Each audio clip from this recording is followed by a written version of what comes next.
ఈరోజు ప్రాముఖ్యంగా మోషే చేసినటువంటి ప్రార్థన మీ ముందుకు తీసుకురావాలి ఆశపడుతున్నాను. 90వ కీర్తన, ప్రార్థనా కీర్తన. దైవజనుడైన మోషే చేసిన ప్రార్థన.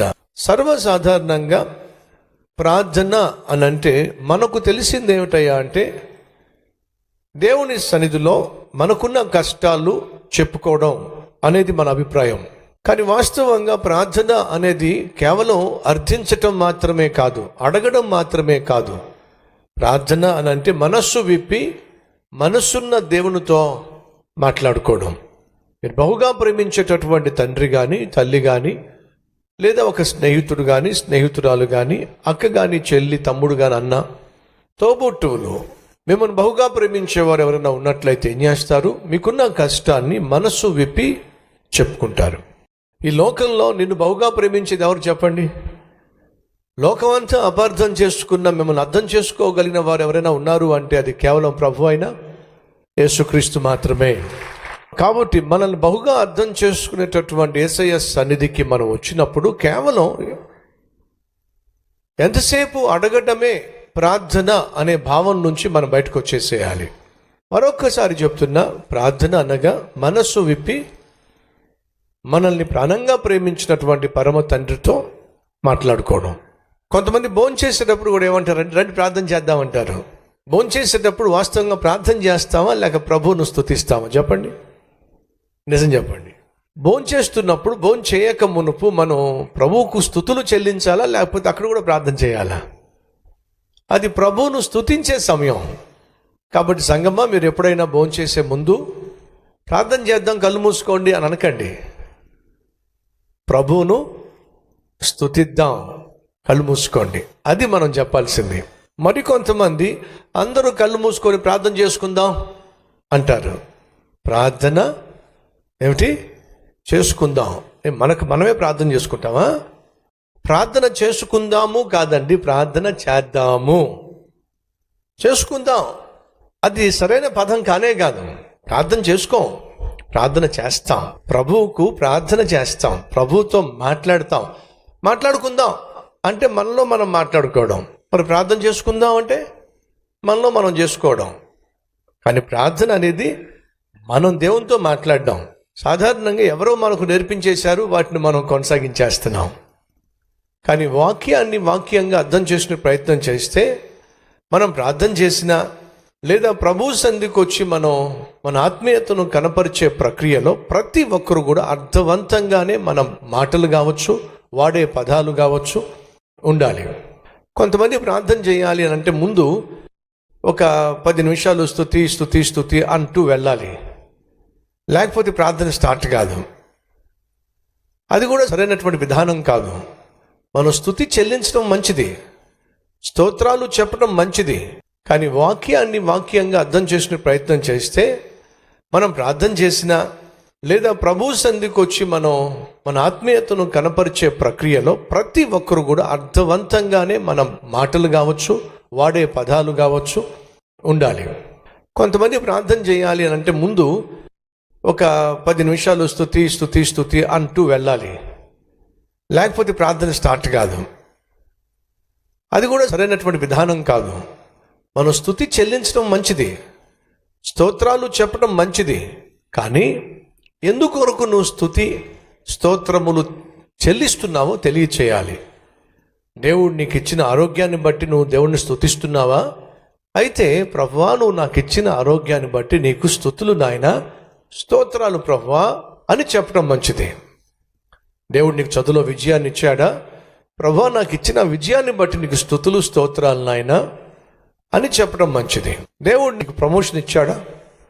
ప్రమోషన్ను బట్టి, దేవా నువ్వు నాకు ఇచ్చిన ప్రమోషన్ బట్టి నీకు స్తుతులు స్తోత్రాలు అనగా నువ్వు దేవుణ్ణి స్తుతిస్తున్నా,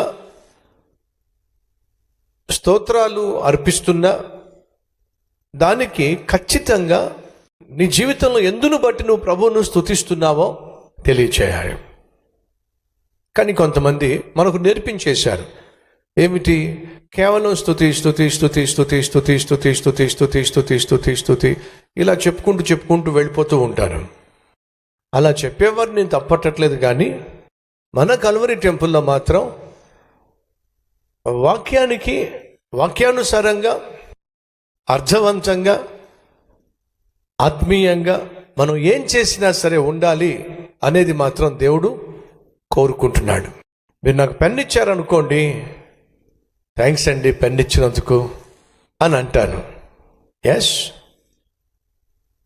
మీరు భోజనం పెట్టారనుకోండి, చాలా రుచికరమైన భోజనం పెట్టారు, థ్యాంక్స్ అండి అంటారు. అలా కాకుండా నేను మీ దగ్గరకు వచ్చి థ్యాంక్స్ అండి, మీరు వింతగా చూస్తున్నారు, అలా చూస్తారు ఏమిటండి, థ్యాంక్స్ అండి. నేను ఎందుకు థ్యాంక్స్ చెప్తాను? నాకు థ్యాంక్స్ అండి బాబు, దేనికోసం నాకు థ్యాంక్స్ చెప్తున్నావో కాస్త తెలియచేస్తే సంతోషిస్తాను.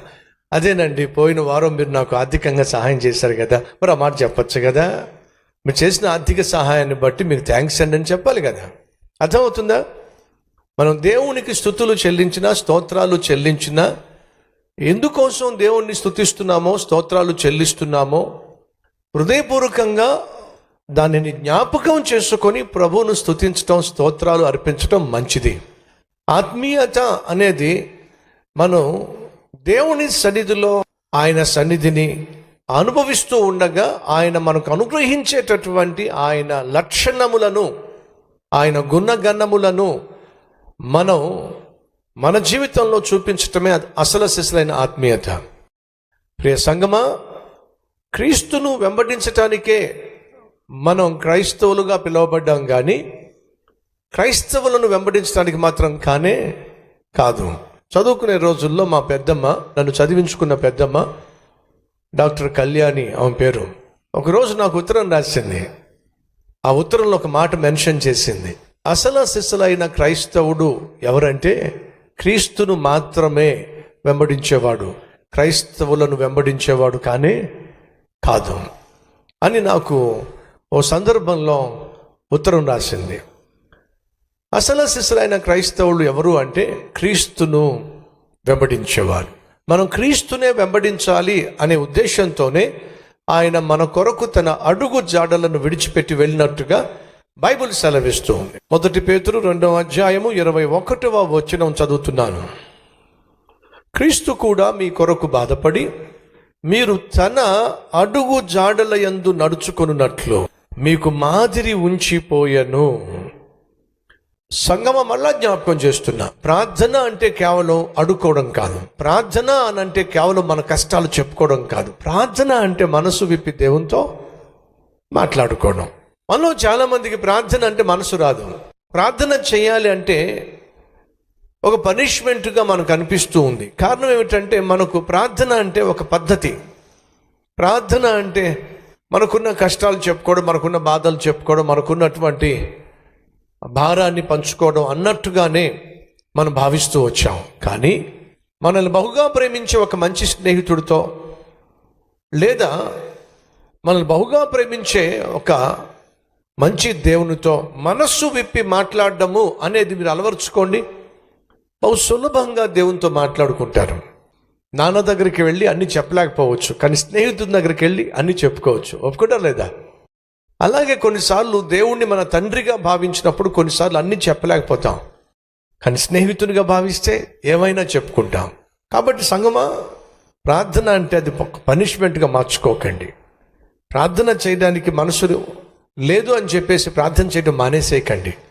మనస్సు విప్పి మీరు కాసేపు కూర్చొని మిమ్మల్ని మీరు బహుగా ప్రేమించే మీ పరమ తండ్రితో, లేదా నిజమైన స్నేహితుడని యేసయ్యతో మనసు విప్పి మాట్లాడుకోవచ్చు. కుర్చీలో కూర్చుని కామ్గా కూర్చుని యేసయ్యతో మాట్లాడవచ్చు. లేదా మీరు ప్రయాణం చేస్తున్నప్పుడు, ట్రైన్లో ప్రయాణం చేస్తున్నప్పుడు, బస్సులో ప్రయాణం చేస్తున్నప్పుడు మీ మనస్సులో ప్రభుతో మాట్లాడుకోవచ్చు. ఒక స్నేహితునిగా మాట్లాడుకోవచ్చు. ఆయన నీ మాటలు వినేవాడు, ఆయన నీ మనస్సును కూడా అర్థం చేసుకునేవాడు.